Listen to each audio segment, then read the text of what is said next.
17 نمازیں حضور صلی اللہ علیہ وسلم نے حضرت سیدنا صدیق اکبر رضی اللہ تعالیٰ عنہ کی امامت میں ادا فرمائے. 17 نماز مصلی رسول پر جناب سیدنا صدیق اکبر رضی اللہ تعالیٰ عنہ نماز پڑھاتے رہے حضور کی زندگی میں. اور حضور صلی اللہ علیہ وسلم جتنا ہو سکا آخری نماز کے لیے پیر کی رات اتوار کے عشاء کی نماز کے لیے آپ تشریف لے گئے ہیں. آخری نماز مسجد نبوی میں جو ادا کی کافی دنوں کے بعد، یہ آپ کی زندگی کی آخری نماز تھی جو مسجد نبوی میں آپ نے ادا کی اتوار کا دن عشاء کی نماز. کچھ غنودگی سے نکل آئے تھے. حضرت علی رضی اللہ عنہ حضرت عباس رضی اللہ دونوں تشریف لائے. حضور نے فرمایا دونوں کو کہ مجھے اٹھا دو. دونوں نے حضور صلی اللہ علیہ وسلم کو سہارا دیا، اٹھائے. اور حضور صلی اللہ علیہ وسلم نے ایک ہاتھ حضرت عباس کے کندھے پہ رکھا، آپ کے چچا، دوسرے حضرت علی کے کندھے پہ رکھا، آپ کے چچا زاد بھائی. فرماتے ہیں مجھے لے جاؤ.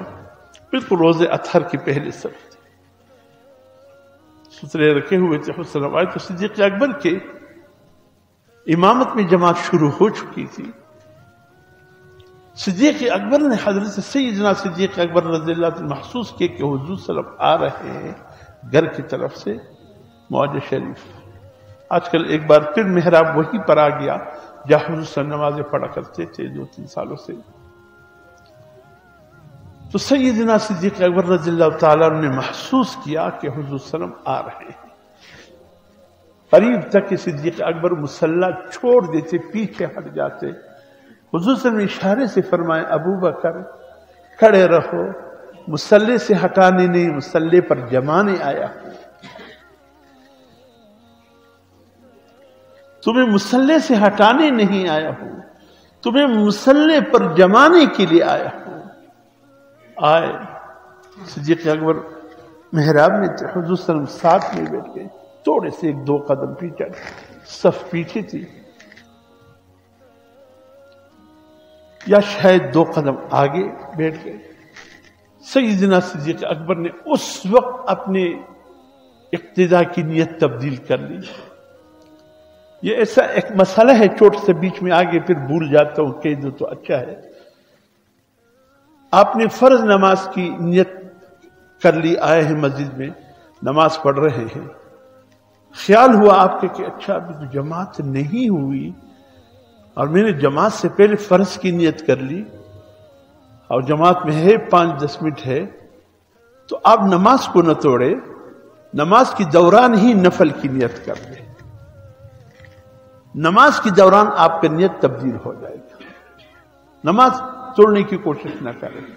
آپ نے فرض کی نیت کی ہے، محسوس ہوا کہ فرض ابھی تو جماعت نہیں ہوئی ہے، اسی وقت آپ نماز پڑھتے پڑھتے نیت تبدیل کر سکتے ہیں.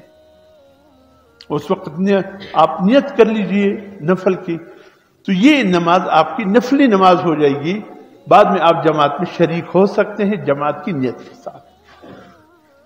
لیکن اگر آپ نے نفل کی نیت باندھی ہے اور آپ نے خیال کیا کہ جماعت ہو چکی ہے، اس کو میں فرض سے تبدیل کر لوں نماز کے دوران، اب یہ نیت کارآمد نہیں ہوگا. نفل پڑھ کر اثر نو پھر فرض کی نیت باندھ. آپ کہیں گے وجہ کیا ہے؟ وجہ یہ ہے کہ فرض طاقتور ہے، طاقت والا، نفل کمزور ہے.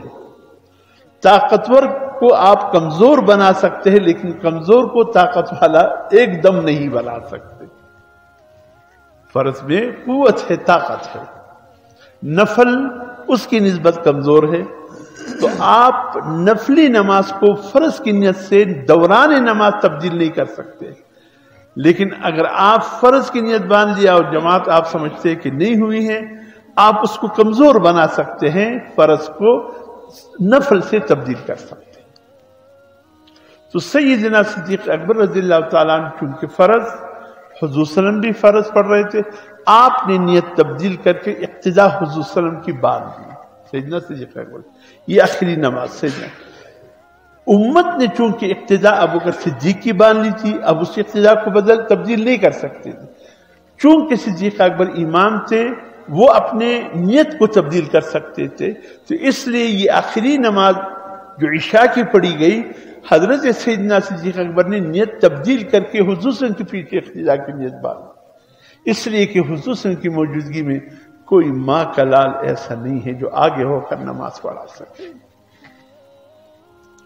اس لیے صدیق اکبر نے نیت تبدیل کر کے حضور صلی اللہ علیہ وسلم کی اقتداء کی اور امت نے ابو بکر صدیق کی اقتداء کی۔ یہ ایک عجیب نماز ہے۔